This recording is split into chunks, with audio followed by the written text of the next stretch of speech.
So since we got a new Batman movie this month, why not talk about another one? One that doesn't really get talked about much in the public eye. Batman Mask of the Phantasm, brought to us by many of the creative minds from the Batman animated series like Bruce Timm and Paul Dini, among others. The plot of this movie is basically more or less what we saw in Batman Begins, and it was part of the most iconic Batman animated series, which a lot of fans consider to be among the best, if not the best, interpretation of the character. It's an origin story slash Batman Year 2 type of plotline, now that I think about it, very similar to the recent Batman film, but also has certain flashbacks flashing back to Bruce Wayne's past like we saw in Batman Begins. Some of you are probably thinking, really? A Batman movie that's animated? Why would I bother with that? Well, at least that's what the mindset was at the time. Nowadays that we've had at least one big full release Batman movie that was animated, the Lego Batman movie, back in the early 90s though, when this movie came out, it didn't really get much credit from that many people. Critically, it was a success, but financially, it flopped. And that's because it was originally supposed to be a straight-to-video release,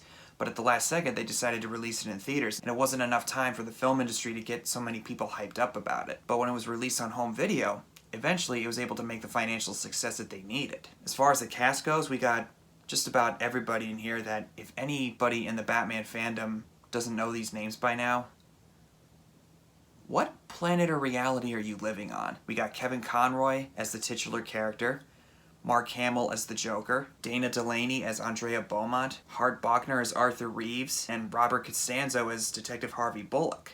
At this point in time with Batman on film, we hadn't really seen a full Batman origin before. Now in this case, we don't really see him go through the training like we see him do in Batman Begins, but we get to see him actually practice fighting criminals when he first goes out there, because he puts on a ski mask and he tries to intimidate some thugs. They're not really impressed, and he decides that he has to come up with another way to scare his opponents, all the while falling in love with this woman that he meets along the way, Andrea Beaumont, who's got some troubles of her own. They both bond over losing someone that they loved. She lost her mom, he lost his parents, and eventually he meets her father, who unfortunately has some debt to pay with the mafia. And with these gangsters that are being killed off by this phantasm one by one, people start to suspect that it was the Batman that was doing it, causing the GCPD to go on a manhunt to hunt down the Batman. I first saw this movie around the time Dark Knight Rises came out about 10 years ago. I was starting to educate myself on the character as a whole, not just by focusing on the Dark Knight trilogy. I wanted to see what he was like outside of the movies. And I saw this movie. It was uploaded in parts on YouTube, like Batman Mask of the Phantasm Part 1, 2, 3, 4, and so on. So I decided to give it a try, or maybe it was fully uploaded before the copyrights got really strict. I'm not really sure, but I remember watching this at the time thinking, wow, how did I not know about this when I was younger? I had heard of the Batman animated series, and I might have seen a poster for this here or there online, but I never actually took the time to watch it up until then. And it's really easy to look at it on the surface as an animated movie and thinking that it's really cartoony and just cheesy and very childish, but this movie is surprisingly really emotional and very dark in so many ways. I don't know if somebody like my parents would watch it because they look at it as an animated Batman movie. They would probably think the things that I just mentioned, and I totally understand that. I felt that way too, but it helps to have a somewhat older perspective when you watch this for the first time and if you're willing to have an open mind. But similar to the animated series, this movie really sells on the emotional core of Bruce Wayne and what really makes him tick. He's doing this in a way to honor his parents' memory because we all know the story by now. He lost his parents and he becomes the Dark Knight. But in this one, we actually get to see him conflicting with wanting to have a normal life versus him committing his life to becoming the Batman. Him dealing with the police, hunting him down, thinking that he's the one killing these gangsters, recounting all these memories that he has with Andrea when she eventually leaves him. Out of anger and loneliness, he buries himself into his mission of being the Batman. One of the best scenes in the movie is when he puts on the mask for the first time. And at this point in the movie, it's about maybe halfway through. We've already seen what he looks like with the costume on. But it's Alfred's reaction when he sees that mask on Bruce, chills all over my body. And a lot of that is due to the fantastic score by the late Shirley Walker, which has a very grand orchestral feel to it, but also very reminiscent of film noir, which also was a huge inspiration for this movie and for the series. And the way that people dress up, the way they talk, almost like this film takes place in the 1940s, 50s, or 60s. And I'm not complaining necessarily, but as someone who has an interest in that kind of historical time period, It speaks a lot to me in those regards. And this was the first Batman movie, believe it or not, especially considering the movies for Batman that came out at the time, to actually understand the character and show us what he was really all about. He was an emotionally disturbed and dark character. He had a good, legit, heartbreaking reason as to why he did what he did, making a promise to his parents by fighting criminals like the one who killed them all those years ago. For an animated superhero film that deals with those kind of emotions, aside from maybe a few select choices, I don't know if most of them would be willing to go this far. And we get to see a little bit of Batman investigating what's going on with this Phantasm who's going around killing all these gangsters. Not as much as we've seen in recent years, but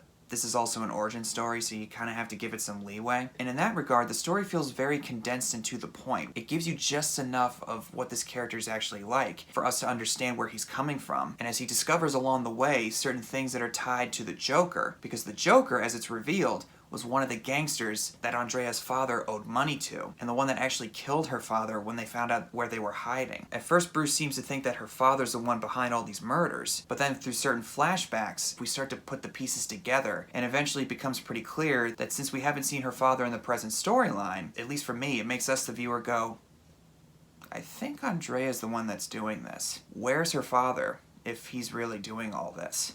How come we haven't seen him outside of the mask? In a lot of ways, you could say that Andrea is the mirror image of Bruce Wayne, and has gone down the path that Bruce could have easily gone down had he not made the choice that he originally made. We also get a really great police chase, where Batman's being chased on the rooftops by the police helicopter, and all the SWAT teams that are surrounding him at the construction site. And when the Joker eventually shows up, the movie gets even better. Mark Hamill, like Kevin Conroy, has voiced his character for just about 30 years. His Joker voice and his laugh, It's perfect. Can't be too careful with all those weirdos around. My second favorite Joker next to Heath Ledger. His intro when he shows up destroying all those statues. I actually want to make an edit sometime of those statues dancing to Avril Lavigne's Girlfriend, and then when he gets destroyed and he comes out going, I hate that song. Because I feel the exact same way about that song. Avril, if you're watching this, my deepest apologies, but that was not one of your finest moments.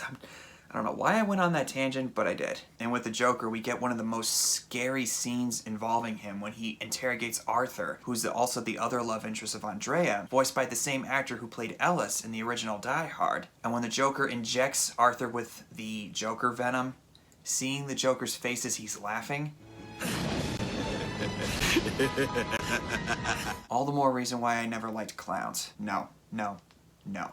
I would like to know if that guy even survived after that hysterical laughing from the Joker venom. Because I have to admit, I've only seen parts of the animated series. If he's somehow in there, then I'll be really impressed. But if he's not, then I guess we'll never know. Hello, operator. I believe my party's been disconnected.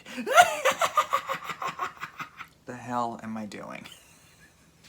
But eventually Bruce is able to figure out that Andrea's the one that is the mask of the Phantasm, and we get the final confrontation where she attempts to kill the Joker. Bruce shows up as Batman to stop her and tries to talk her down, but then when she gets her hands on the Joker, she decides to disappear in a cloud of smoke along with the Joker, who just laughs maniacally at all the destruction that's happening. I don't know for sure. Like I said, I've only watched the animated series in parts. If this is supposed to be a standalone, does this mean that she killed the Joker?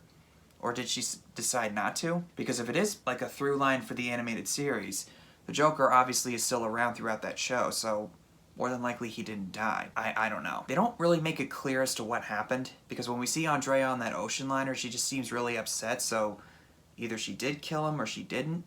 I'm not really sure. I've always wondered about that, mostly because I'm lazy and I never took the time to watch the show, but that's neither here nor there. But I really like the following scene that we get after that, when Andrea and the Joker disappear. Bruce tells Alfred how he feels about not being able to save Andrea, and the fatherly advice that Alfred gives to him is totally something that Alfred would say to Bruce in any situation like this. And then he finds her locket in the cave, when I'm assuming that she left it there, and his reaction, it always gets me.